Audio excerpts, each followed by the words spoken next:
$7.99 for both pieces. I don't know. It could use something. What's on your mind, Kath? Let's add a cocktail table and 2 matching end tables. All 3 pieces only $1.99. Oh, and a pair of lamps only $100. Add it all up, $10.98. Buy them all together. All 7 pieces only $9.99. That's a Bob's Discount Furniture package deal. That's my kind of living room. That's my kind of value. Untouchable.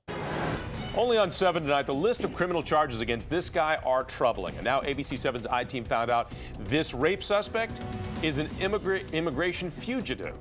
Ronald Herrera Contreras was arrested back in 2015 and ordered out of the country. Now he's on the run and wanted for rape, assault, gang activity, and several other charges. For law enforcement, this is a top priority. Our Tom Rousey is joining us live with this exclusive investigation into this guy's background. Tom? Yeah, Jonathan, you know, Herrera Contreras was picked up last year way down near the southeastern tip of Texas. He had crossed illegally from Mexico. Well, law enforcement says he was actually ordered to leave the country, but instead, more than a year later, not only was he still here, but according to them, right off Lee Highway in Falls Church, he committed a rape.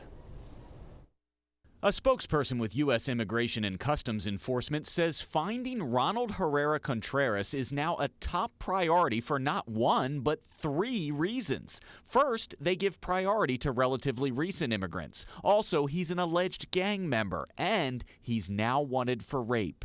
It's going to take that one person out there that says, you know what? On Tuesday, we interviewed Fairfax County Police as they called for help finding Herrera Contreras. They believe in July, the now 18-year-old raped a 15-year-old girl after dragging her into a wooded area off Lee Highway in Falls Church. We've now learned from ICE that Herrera Contreras, then a minor, crossed the border illegally in June last year. In 2015, the Border Patrol says it captured nearly 40,000 unaccompanied minors, the vast majority crossing from Mexico into Texas like Herrera Contreras did. ICE says the teen was ultimately given a court order to leave, but he never did. The Obama administration says one of its priorities is deporting recent border crossers like him. And President-elect Trump says he wants to prioritize deporting gang members and criminals. Descriptions police say also fit him.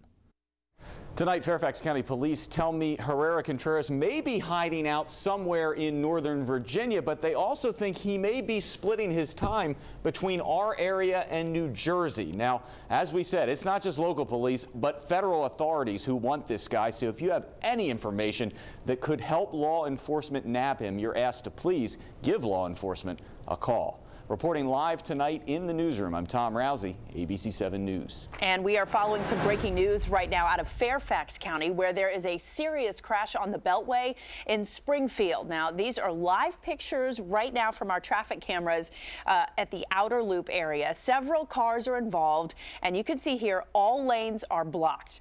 No word on injuries, but we do have calls into Virginia State Police, and we will bring you updates as soon as they're available. Jonathan? Also breaking news tonight, Allison, from Fairfax County. Police now have arrested the man they say killed his girlfriend by setting her on fire.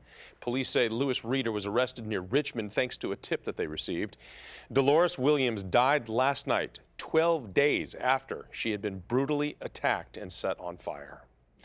And she was just sitting at home when she was hit by a stray bullet. A woman that was shot in the leg in White Oak, and this was the scene along Stewart Lane today. Police believe that she was not the intended target, but now they're trying to track down who fired that shot. The good news, her injuries are not considered life-threatening. And this just into the ABC 7 newsroom tonight. The Ohio State University attacker bought items at a D.C. area Home Depot just days before all of that violence. A source tells our sister station in Columbus that Abdul Artan was in D.C.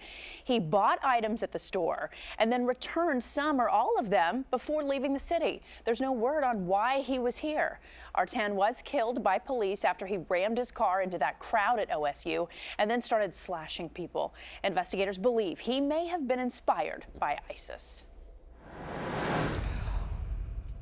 Overnight low temperatures are going to fall into the 30s. That's early on in the morning. Mainly clear skies out there, but a thin layer of clouds. That's going to keep our temperatures from dropping a whole lot in terms of not going into the 20s. Pick up temperatures tomorrow morning for the kids around 40 degrees. The recess will be around 48 or so. Lots of sunshine. And by the time school is out for the week, we're looking at temperatures around 50 degrees. Talking about the upcoming weekend, the best day to pick out your Christmas tree coming up in just a few minutes. Okay, Steve, we'll see you then. Thank you very much. And right now, a worsening tragedy in Gatlinburg, Tennessee. The death toll in this week's wildfires has now risen to 10, and some are still missing. More than 700 buildings burned down in this fire, completely leveling some areas. Many had to drive through those fires to make it to safety. The cause is still being investigated, but it is possible it was started by a person. Well, they're coping with a disastrous situation in the southeast. There were 36 reported tornadoes touching down this week in Alabama, Tennessee, Mississippi, and Louisiana. That is Tornado Alley. 5 people were killed as a result. 7 others were injured. And tonight, a new study found that extreme tornado outbreaks are creating even more twisters than they did decades ago. New developments now closer to home tonight after a postal worker was attacked in Northeast over the weekend.